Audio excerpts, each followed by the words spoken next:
Good morning. I'm Nikki Fried, your Commissioner of Agriculture and Consumer Services.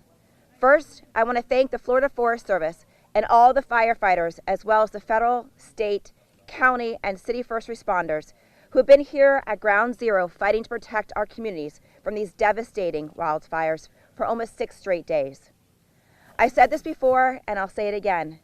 Having these types of partnerships established before a disaster hits is critical in the coordination of emergency responses. As of this morning, there is more than 29,200 acres burning across 3 wildfires in the Petellat complex. The Bertha Swamp Road fire is now estimated at 28,109 acres and is only 10% contained. The Atkins Avenue fire is 875 acres and is 50% contained. And the Star Avenue fire is 250 acres and 60% contained. All available resources are working around the clock in a unified command with the Florida Forest Service's Blue Incident Management Team.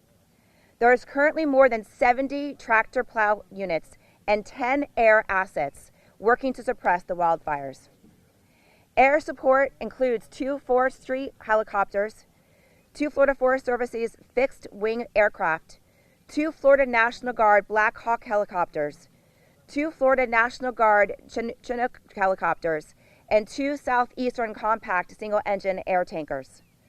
While the weather forecast in the coming days calls for lighter winds and a possibility of rain, it will not be enough to decrease the wildfire threat at any time soon, especially in this Hurricane Michael impacted areas. Now I want to introduce Commander Anthony Petellat to provide additional operational updates. Thank you, Commissioner. So happy to announce that the Atkins Road and Star Avenue fires, that they're in the phase that we could go ahead and start mopping up. We're putting engines in there. We're going ahead and securing the lines, especially behind the homes. We were able to get the residents back into their houses yesterday afternoon. Now the Bertha fire made a significant run, grew more than twice the size that it was. We have additional resources that are on that fire. Today we're going to work on containing that fire or establishing more line and improving it. And that's what I have for right now. Thank you. I continue to urge all residents to be keenly aware of the increased wildfire threat here in the Panhandle. Know how to prepare your yard, prepare your home, and prepare an emergency supply kit before a wildfire ignites. Go to bewildfirereadyflorida.com to learn more. Most importantly, know how to receive the latest updates from your local emergency officers. Never try and stay and defend your home. That is what all of these trained professionals across our entire state are here for. So if you are in an evacuation area, please listen to your local emergency management centers. Please listen to your local law enforcement and to the troops and everybody else who's on the ground. We are here to help protect you. And so you staying in your homes to try to protect your property only hurts you and really puts all of our guys in danger. So please make sure that you are listening. Your safety comes first. At all of the shelters that you're being able to go to, it is animal friendly. So don't worry about leaving your pets behind. Evacuate if called upon. And leave early when directed by the public safety officials. Don't wait too long if those orders are given. Evacuating early will provide firefighters the best access and allow them to fight the fires. We know that Florida Panhandle is strong and resilient. We know what everybody has gone through since Hurricane Michael blew through this community. We were here for you then. We continue to be here for you now. We are all in this together, but we also know that 2.8 million acres were gone through during Hurricane Michael and timbers on the ground. So we know that all of the material that's on the ground is just sparks for these wildfires. So please make sure that you're listening and you're also not doing any burning in your backyard. This is so imperative that you're listening to the fact that we have a no burn right now, that we're not giving out burn permits. And so we hope that you take your own responsibility to not be burning in your backyard. I know that it's getting warm outside. People want to start having barbecues, but this is not the time to take your safety protocols off. This is time to heighten them more. And I am confident that these wildfires will not break our spirit or our commitment to continue to work together and to protect our communities. We are all in this together, all of your local law enforcement, all of your local firefighters, Florida Forestry, the National Guard is on the ground, as well as connections and relationships and resources from the federal government. We are all here together to protect our land, to protect our homes, but most importantly to protect you. So please do your part, listen to emergency management, and make sure you're not taking upon yourself to protect your own home and family. That's what these guys are here for. But I don't know, I've got answer any questions. You said in an earlier news conference that this was something that you knew was going to happen and feared that it was going to happen. Do you feel like at this time there was anything more that could have been done to prevent this? No, you know, around the clock since Michael had hit, this community was resilient. The dollars that came through from both the state and the federal, both on private grant dollars to clear up their homes, the money that we received in forestry, some of the other large forest management companies that are here, everybody's working around the clock. But it is 2.8 million acres. That is not going to happen overnight. And unfortunately, a lot of the equipment that has been used historically to clear some debris is not even geared to clearing up this type of timber that it's on the ground. And then even when it is able to be cleared, where is it going? We know that so many of the mills of this community have shut down, and there's no place to even transport it. A lot of homeowners have abandoned their properties, and so it's this kind of one thing after another. At this point, it's just people keep doing what they're doing. Keep clearing the land. We're going to keep doing so. I know that my team was doing an additional assessment of, I know some of our dollars is up in June from the federal government, whether or not we need to be asking for additional resources, and we will continue to monitor that. But at this point, there's nothing else that could have been done, but this is something that we've been making sure people are aware of. When you've got this much timber that's still on the ground, all it takes is one small spark, and that's what happens. So it's really important that everybody takes their own personal responsibility and are not doing any backyard burning because things like this could happen instantaneously. I have a question. Hi, Valerie Crowder with WFSU News. The National Weather Service is forecasting rain later this week. What kind of effect could that have on a fire this big? Let the experts take over. Go ahead, bud. So the rain will be a welcome sight. The amounts that have been predicted, they've been fluctuating, but with the rain coming in, it's going to go ahead and help eliminate a lot of the smokes, a lot of the heat that's on the, especially in the swamps. The one downfall to it is that when you start getting the moisture on the ground, now a lot of our equipment won't be able to operate within those areas. So it's kind of a give and take, but right now we're welcoming it and hope that we get a whole lot. Thank you. Thank you. I have another question for Commissioner Fried. Do you feel like at this time private landowners like the St. Joe Company need to do more in clearing their own personal land? And then, in the future, what is the plan of action in preventing something like this from happening again? So look, it's on everybody. We know that there's some significantly large landowners that are here in the Panhandle. And certainly it is, we can't do it, it's their private land. So all we can do is provide resources and see when things like this happen, it could be their property next. So certainly if there are large landowners and even small landowners that haven't spent the time, energy, and unfortunately the money associated with it, the damage could be so much more severe. And so really going to encourage all private landowners to utilize whatever resources are available, whether that's state, federal, or private resources to do this. There's going to be money for reforestation that's already there and all the budgets, but we really need these landowners to do their part, of course. What we can do in the future, continue educating. This is why you all are here, is to carry this message to the people of this community, saying, look, we all knew this. We all knew this. We've all been talking about it. The reality is set in, and it's only March. It is just the beginning part of the drought, and so we unfortunately could be having a long season in front of us. So it's really important that everybody is taking these precautions. Means that, again, no one is doing any burning in your backyard. because you may think that you are invincible. You may think that, oh, it's just a trash fire, I can get it under control if it, if one piece falls out of the trash. But the reality is if you're not paying attention at that split second, and if you don't have water or a fire hydrant by you, or dirt or something to put out the fire, it could take a matter of moments before you lose sight of the fire, and we're sitting in something like this. So it's really important that everybody who lives in this community understands the risks. I know this community is resilient, that we band together during times like this, but it really is going to be everybody's personal responsibility to heed these cautions. We're not taking these things lightly. We don't talk about it lightly.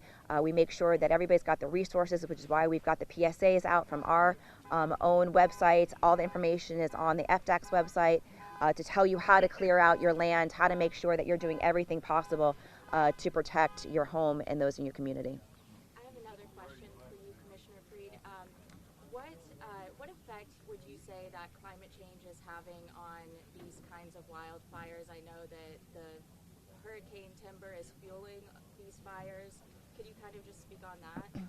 Look, in the 90s, I lived through Hurricane Andrew down in Miami. We all felt at the time, across not just Florida, but across the country, that this was a once-in-a-lifetime storm. And unfortunately, these hurricanes are getting larger and are occurring more frequently. Hurricane Michael stormed through here, and then we've seen so many similar-sized hurricanes make landfall, not just here in Florida, but across the entire country. And so we know that the climate is changing, that are creating these larger storms. And then, of course, as you see, the temperatures continue to increase and the drought, it all adds up. And so certainly that is a part of this, but we can't fix today. We can't fix the climate today. We just have to deal with the circumstances that are in front of us, work together, and know people just need to be aware of what's happening around them. Commissioner Fried, there's obviously, as you mentioned, there's been enough for a year, at least 3 years. A lot of this timber has just been remaining on the ground. Some trees are still standing. Are there programs right now that the state could actually help provide to these private homes and private residents and larger properties that could help fund? The example was a few years ago I did a story where a tree fell on someone's house and they couldn't pay to remove it because it costs us almost $10,000 to remove just one tree. So for a lot of those folks here, it's how can they afford? Is there any kind of programs out there statewide that can actually help them? Yes, we did have a significantly large federal grant program that I had gone up to Washington, D.C. when I was first elected to make sure, because what was happening is that most of our forestry land is not insured, because no one would imagine something of this magnitude hitting forestry. And so crop insurance is not available typically for timber. And so most of these homeowners may have had insurance for their own personal homes, but not for the property. And so that was the things that we saw significantly. So when we went up to Congress to testify for the disaster package, we made sure that the crop replacement that timber was included in that. And so then we've been working with the federal government on the timber program and the grant program. And so there is money still today that is available for people to apply and to get resources out there.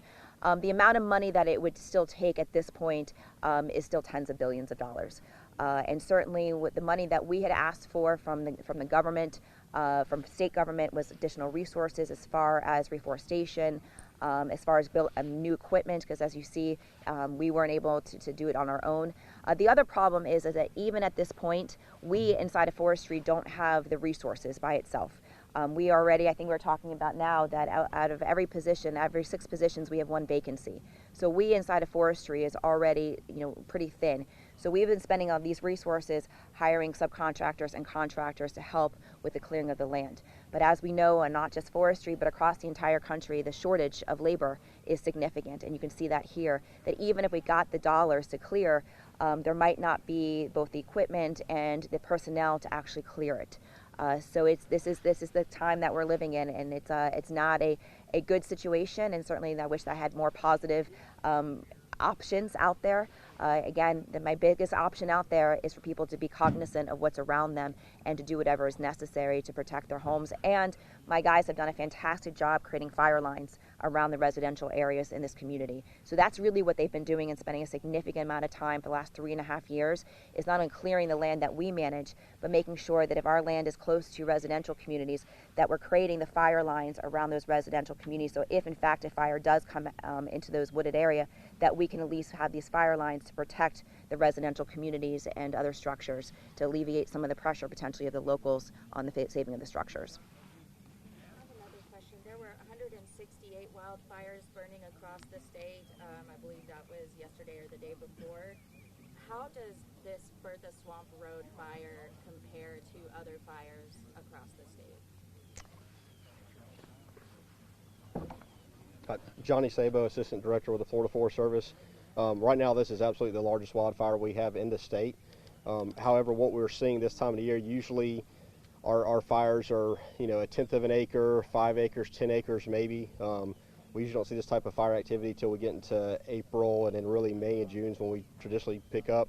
We're already starting to see 100-acre, 200-acre fires everywhere from the Naples area to Perry and even over towards Pensacola. So while this is the largest fire in the state, it goes back to what the commissioner was saying. It's not just here, it's statewide, and the Hurricane Michael fuels have made it so much worse. But it's everybody really needs to be cognizant and pay attention and be careful. If they're not under a burn ban, even ask yourself, should they even be burning at all? Just because the county officials or local officials haven't implemented a burn ban, is that the right thing to do, is to burn yard trash today? So I know that's a little bit more than what you asked, but we're really early in the year, and all of our forecasts are showing it's going to be a very busy, active fire season this spring and summer. So. With this large increase in the Bertha fire, does it seem like more Bay County evacuations are likely, or do we know yet if that will happen? I would not anticipate that with the weather coming in. So. And I think also onto that line, you'll see a difference where most of the surrounding area of this fire is still forestry, and so we don't see. You might still get a lot of smoke, as you still see it in this area, but as far as we're residential and where the smoke is, where the wind is going, that they're not anticipating any additional evacuations. Commissioner, there was a county commissioner from Santa Rosa who suggested an idea that, now I don't know exactly what was the cause of the fire here, but that for future use, if, like, let's say a company comes in to burn a large acreage of land and wanted to decide to and obviously needs a permit, needs a license. The suggestion that he pitched was to put like a bond to that. That way, if something did happen, say a fire that they couldn't get out of control, a bond would kind of maybe help alleviate some of the damage. So we do. So our burn permits and our burn program is actually world renowned. We've got literally one of the world's best burn programs, and have all these different types of precautions. And in order to get a burn permit, and you need to have certain requirements and certain types of licenses. So we do create those parameters. None of these fires that are out here today are from burn permits. But I don't know if you want to go more into like the burn program. So we can give you more details on it, but we are very confident when it comes to our burn program that there are repercussions.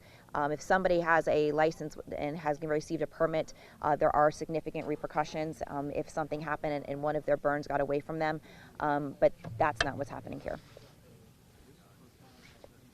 Okay. All right, thank you.